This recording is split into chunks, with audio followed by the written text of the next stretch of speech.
bien le bonjour les amis, nous revoici sur ce Bitcoin. C'est parti, nous allons voir les trois majeurs, les trois maîtres de la crypto-monnaie, à savoir BTC, Ethereum et Binance Coin BNB.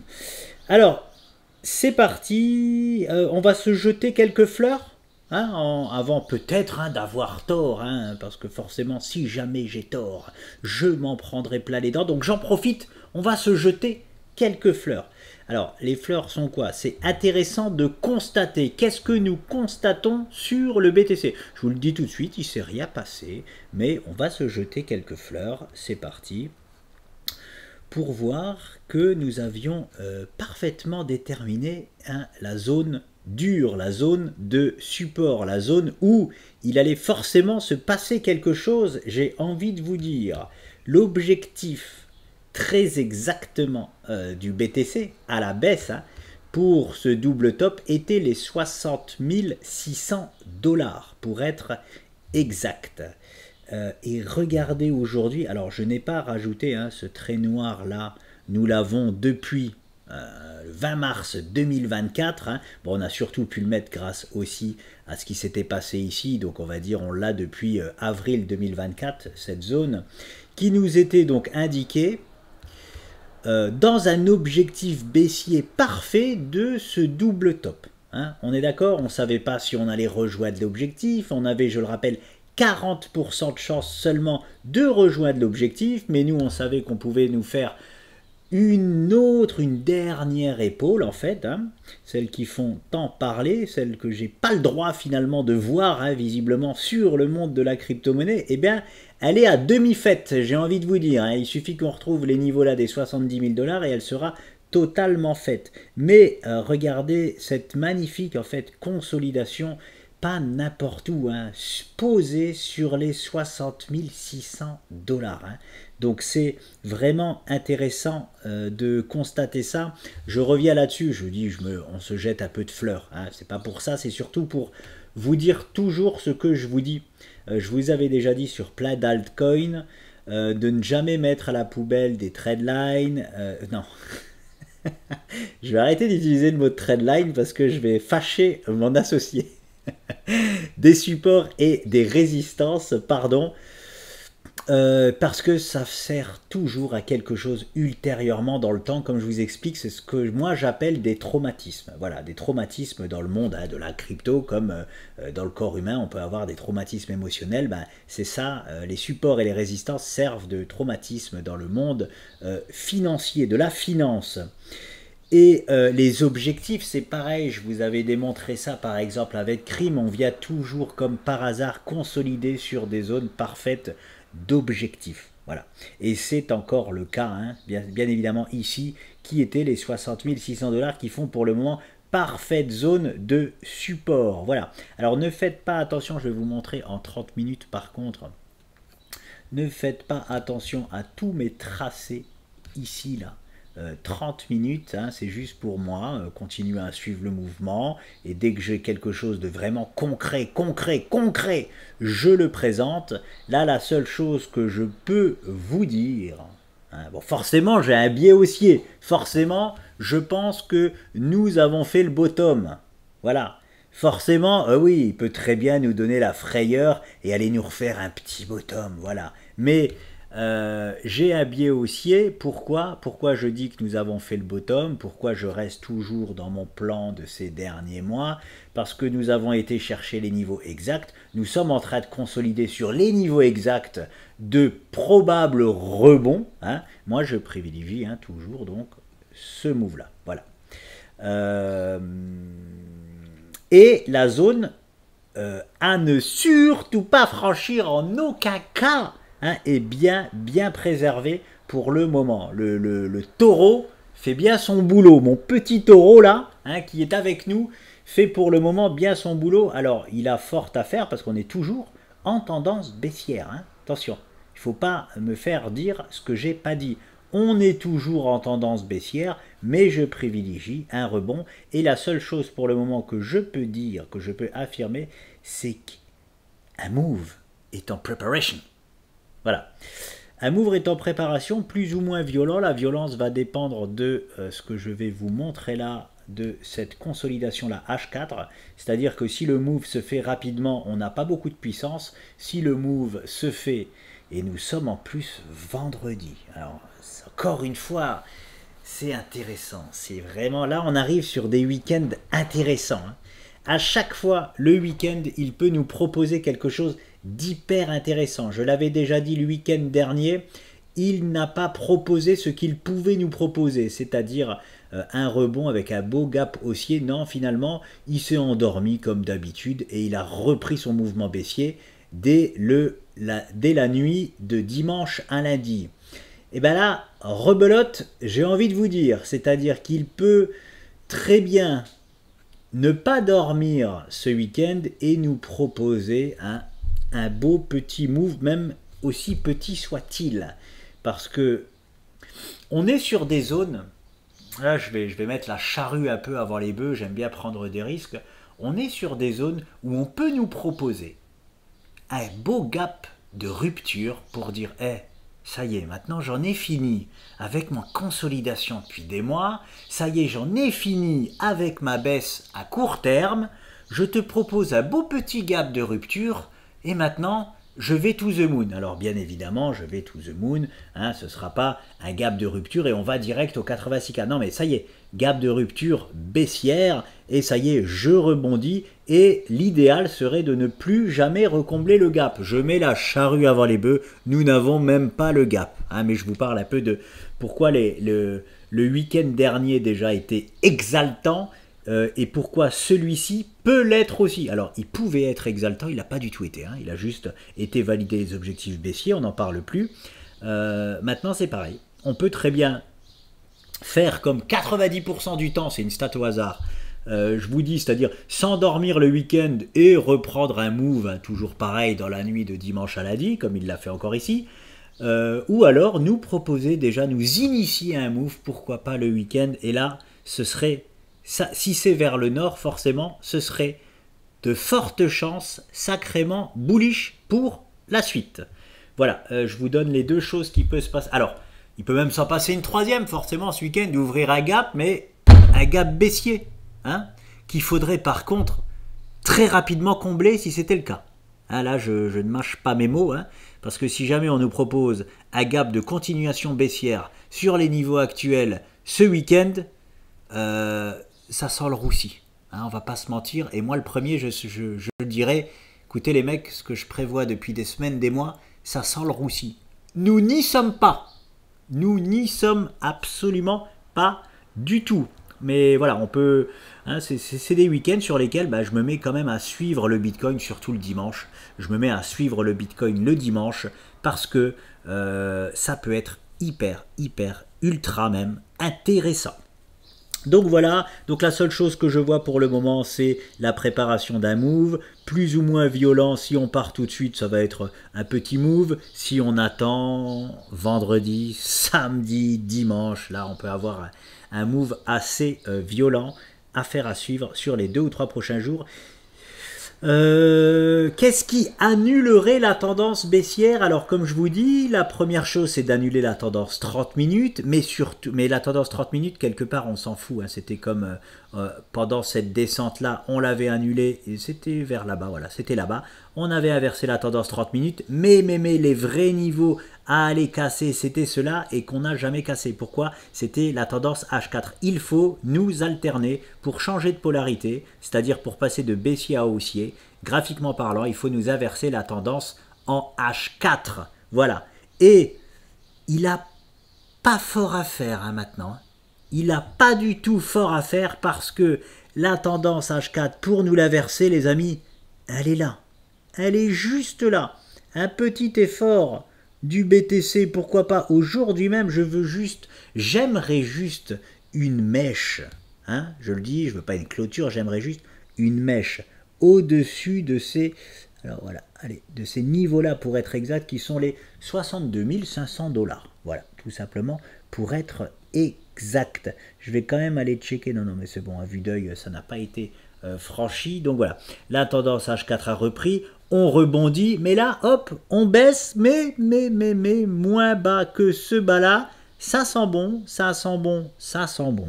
Hein, il faut confirmer, c'est pas parce que ça sent bon qu'on est en tendance haussière. Non, il faut confirmer l'inversion d'épaule, et pour confirmer l'inversion d'épaule, pardon, il faut franchir les 62 500 $ pour le BTC. Voilà.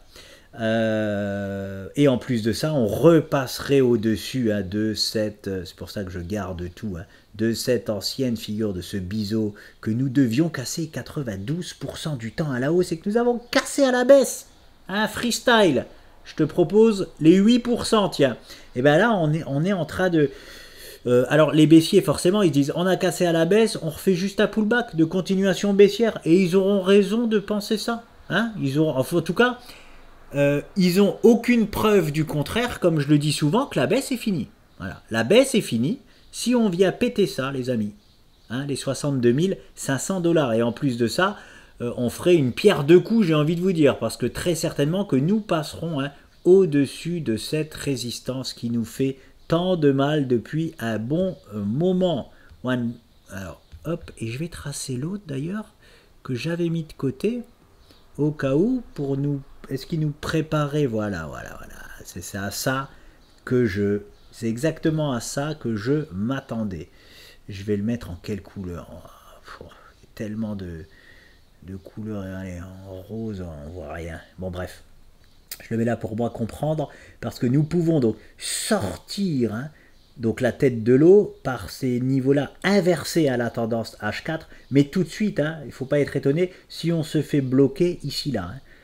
Pas de souci, moi ça me dérange pas, je signe tout de suite pour me faire bloquer même ici là, parce qu'on aurait une inversion d'épaule tout de même. Donc voilà, je la fais disparaître, ça commence à être beaucoup trop chargé. Je vais enlever quelques trucs, voilà, hop, le bottom, hop, on enlève tout ça, voilà. Et même ça, on l'enlève, parce que charger, oui, il faut garder les choses, oui, mais il ne faut pas non plus, à un moment donné, ça va être un brouillon, mon bordel. Alors, hop, je vais enlever ça, voilà. Voilà les amis, je vous ai tout dit. En tout cas, les prochains jours du BTC vont être palpitants. On va sur... On commence par quoi? Allez, BNB. On commence par BNB. Non, allez, le deuxième grand patron, le TH, quand même. Deuxième, attendez. Et il faut quand même faire les deux seuls cryptos où on a maintenant un ETF dessus, où tous les grands de ce monde peuvent investir en toute sécurité. Alors... Pareil, en fait, c'est intéressant de constater, je ne l'avais pas vu, j'analyse très peu l'Ethereum, ce qui est une erreur de ma part. Mais bon, le Bitcoin, en fait, j'aime même pas dire les trois grands patrons de la crypto. BNB, ETH, BTC, vous l'aurez bien compris qu'il y a un patron, c'est le Bitcoin. Voilà pourquoi j'analyse pas les autres. Et la deuxième, s'il y a une autre crypto à analyser, c'est l'Ethereum. Mais ça sert à rien en fait, c'est parce que c'est le Bitcoin le boss de chez Boss. Donc voilà. Qu'est-ce que nous avons sur l'Ethereum? C'est très intéressant. Pourquoi? Parce que nous avons la même chose les amis. Nous avons pour les baissiers à manger un possible double top catastrophique qui ferait que...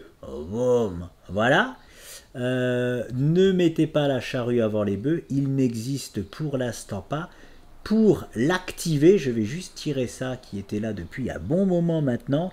Pour ne serait-ce que l'activer, il faut que l'Ethereum revienne ici. Il faut que l'Ethereum revienne aux 2860 $. Et pour le valider, il faut clôturer en dessous, en hebdomadaire, ni plus ni moins. Donc, nous en sommes loin, les amis. Mais c'est intéressant de constater qu'on a la même structure, en fait, que sur le BTC.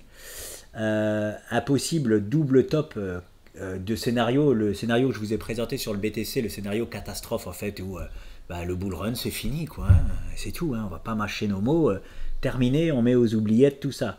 Ce qui ne s'est, je le rappelle, ce qui s'est passé, je le rappelle, dans 0% des occurrences depuis la création des crypto-monnaies. C'est quand même important à rappeler. Pas de bull run après le halving, ça n'a jamais existé jusqu'alors. Voilà, ce serait une grande première. Après, voilà, on peut très bien le faire, mais forcément, ce n'est pas ce que je privilégie. Et tant que, comme je le dis, tant qu'en hebdomadaire, nous sommes en tendance haussière, jusqu'à preuve du contraire, je reste haussier. Voilà, tout simplement. Hein. Et pour me prouver le contraire, il faut qu'on vienne casser, hein, tout simplement ça là, hein, les 2860 $ sur l'Ethereum. Ouais, il n'y avait pas beaucoup plus à dire. Voilà, nous sommes dans un mouvement correctif, dans un petit canal, tranquillement. C'est normal, lorsqu'il y a des gros pumps comme ça, on vient souvent, hop, vers ces niveaux-là. Il est déjà venu, voilà, il a déjà bien mangé ces niveaux-là. Il est déjà sur un niveau de rebond potentiel. Hein, il peut très bien venir rallier, hein, ce support. Voilà, bon, je vais pas en dire plus. On est tout simplement, hein, dans un mouvement baissier jusqu'à preuve du contraire, hein, dans ce petit canal-là. Mais allez good, hein, tout va bien, tout va toujours pour le mieux. On est toujours haussier en hebdomadaire. Et je finis sur mon Binance Coin, le BNB, qui était bien parti à la hausse. Alors, je vais enlever du coup maintenant ça, hop, et je vais rappeler sur une vidéo ce que je disais dans mon... pour ce bon vieux Binance, je vais me mettre en hebdo, voilà. Je vais me mettre en hebdo.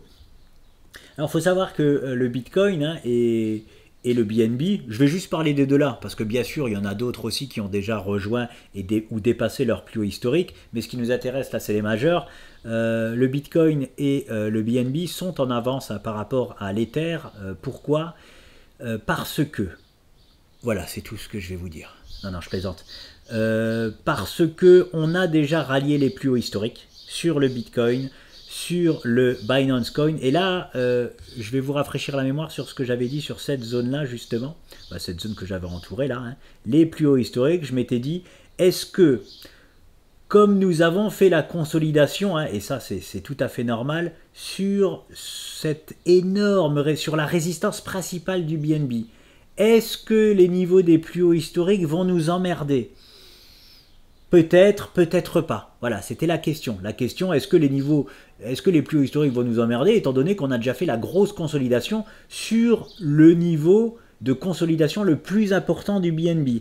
Eh bien, maintenant, on voit bien que la réponse est oui, les plus hauts historiques nous emmerdent quand même. Les plus hauts historiques sont tout le temps, de toute façon, emmerdants. C'est-à-dire que là, ils sont vraiment emmerdants dans le sens, on nous a fait réintégrer la structure, mais quelque part, ce n'est pas étonnant. Alors, hop, je vais faire de la place. Voilà.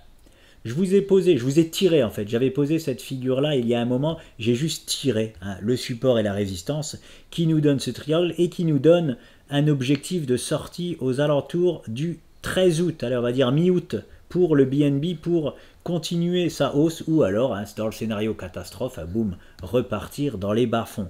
Mais forcément, comme on vient du sud, on privilégie encore une fois une poussée vers le nord. C'est des figures de continuation haussière. Donc on s'est servi de ces plus hauts historiques pour nous faire un pump et se faire rejeter au niveau des plus hauts historiques. Nous faire un pump, forcément, vous le voyez bien, dans un timing de fausse cassure. Hein, voilà. Par contre, je n'avais pas analysé la figure comme ça avec les timings parce que je ne savais pas encore si nous étions vraiment dans ce triangle-là ou dans autre chose. Hein. Maintenant, je pose ce triangle-là, s'il tient. Si les niveaux là du triangle y tiennent, voilà, on le garde, on a un timing moyen qui sera aux alentours. Oh, je me suis trompé, du 10 août. Ah non, il a dû bouger. J'ai dû le faire bouger sans faire exprès, c'était le 13 août. Voilà. Voilà pour le Binance Coin. Mais pour dire, les plus hauts historiques nous ont hein, finalement bien emmerdés. Hein. On prend une gifle au niveau des plus hauts historiques, mais tout va bien. Rien n'a changé au niveau, il n'y a eu aucune inversion aussi des polarités. Mais vous voyez bien que je rebascule donc sur l'Ethereum, que l'Ethereum est en retard, hein, par rapport au Bitcoin et au BNB. Je me mets en hebdomadaire, voilà, hop, hop, parce que ces plus hauts historiques n'ont toujours pas été travaillés. C'est pour ça que je parle de retard. Il est où? Voilà, là, hop, hop.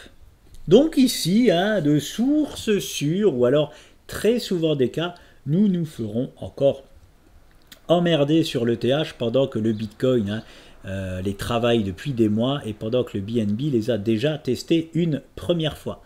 Donc, qu'est-ce que nous pouvons prévoir sur l'ETH? C'est qu'à un moment donné, on va partir et que là, on va refaire une petite pause. Est-ce que nous allons faire une correction? Oui, il y a des beaux niveaux d'accueil, hein, très très beaux niveaux d'accueil. Hop. Hop. Voilà, ça c'est un très très beau niveau d'accueil.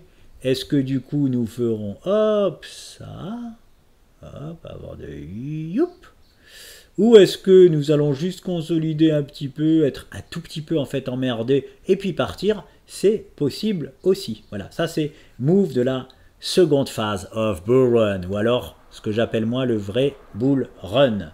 Tout simplement, le vrai bull run c'est quoi? C'est celui après le halving, où tout pète comme du popcorn, je le rappelle.